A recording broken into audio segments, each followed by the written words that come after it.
Hello everyone. अब हम बात करेंगे मेथड थर्ड की। जैसा कि आपको पता है कि गुडविल का वैल्यूएशन करने के लिए हमारे पास 3 मेथड्स हैं। First method average profit method, second method super profit method and third method capitalization method. Third capitalization. Students ध्यान रखिएगा कि अगर आपको इस मेथड से क्वेश्चन सॉल्व करने हैं तो सबसे पहले आपको मेथड फर्स्ट और मेथड सेकंड को बहुत अच्छे से लर्न करना होगा, क्योंकि अगर आप उन्हें लर्न नहीं करेंगे तो आपको इस मेथड के क्वेश्चंस करने में थोड़ी सी प्रॉब्लम हो सकती है। देखिए यहाँ पर कैपिटलाइजेशन मेथड के जो है 2 स्टेप्स हैं। पहली capitalisation of average profit method और second capitalisation of super profit method. आपको इन दोनों से क्वेश्चन सॉल्व करने होते हैं, या जैसा क्वेश्चन में कहेगा आपको वैसे ही सॉल्व करने होते हैं। चलिए हम बात करते हैं फर्स्ट मेथड की, capitalization of average profit method. इस मेथड से क्वेश्चंस को सॉल्व करने के लिए हमारे पास कुछ स्टेप्स हैं जिन्हें हमें फॉलो करना है। पहली बात करते हैं स्टेप फर्स्ट की, कैलकुलेट द एवरेज प्रॉफिट। बेटा एवरेज प्रॉफिट निकालने का वही मेथड होता है जो आपने फर्स्ट मेथड में पढ़ा था। क्या बताया था मैंने? Total profits upon number of year. Is it clear?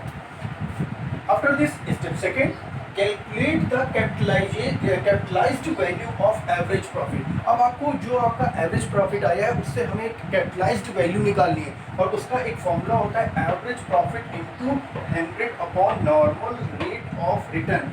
Normal rate of return आपको याद होगा जब आपने मेथड सेकंड पढ़ा था तो वहाँ पर आपको नॉर्मल रेट क्वेश्चन में दे रखी होती थी 10%, 7%, 9%, वॉटेवर।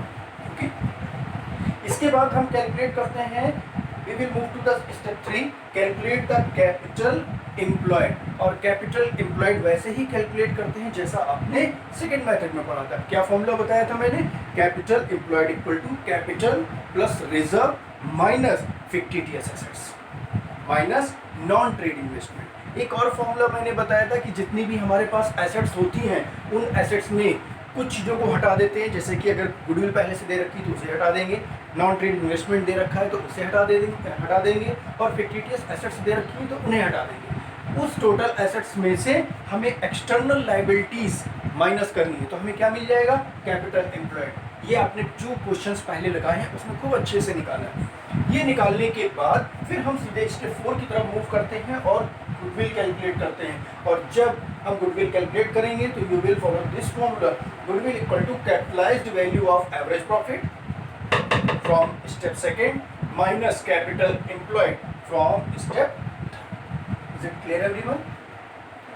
नाउ अब इसके बाद हम बात करते हैं सेकंड मेथड की, capitalization of super profit method. Super profit method से गुडविल को कैलकुलेट करने के लिए भी हमारे पास कुछ स्टेप्स हैं, हम उन स्टेप्स को फॉलो करेंगे। सबसे पहले step first, calculate super profit. और बेटा सुपर प्रॉफिट निकालने का वही मेथड है जो आपने पहले पढ़ा था मेथड सेकंड में। क्या होता है सुपर प्रॉफिट के लिए? Average profit minus normal profit. Clear? Average profit कैसे निकालते हैं? आपको फॉर्मूला पता है, total profit upon number of years. Normal profit कैसे? Capital employed into rate of return upon 100। Capital employed कैसे निकालते हैं? अभी आपने कैलकुलेट किया था। इसे हमें क्या पता चल जाएगा? Super profit. इसके बाद हम डायरेक्ट गुडविल निकालेंगे, और स्टेप सेकंड में गुडविल निकालने का फॉर्मूला क्या होता है? Super profit into 100 upon normal rate of return. Super profit आपने फाइंड आउट कर लिया है, 100 आपको अपनी तरफ से लगाना है। Normal rate of return question में दे रखा होगा 5%, 6%, 7%, 40%।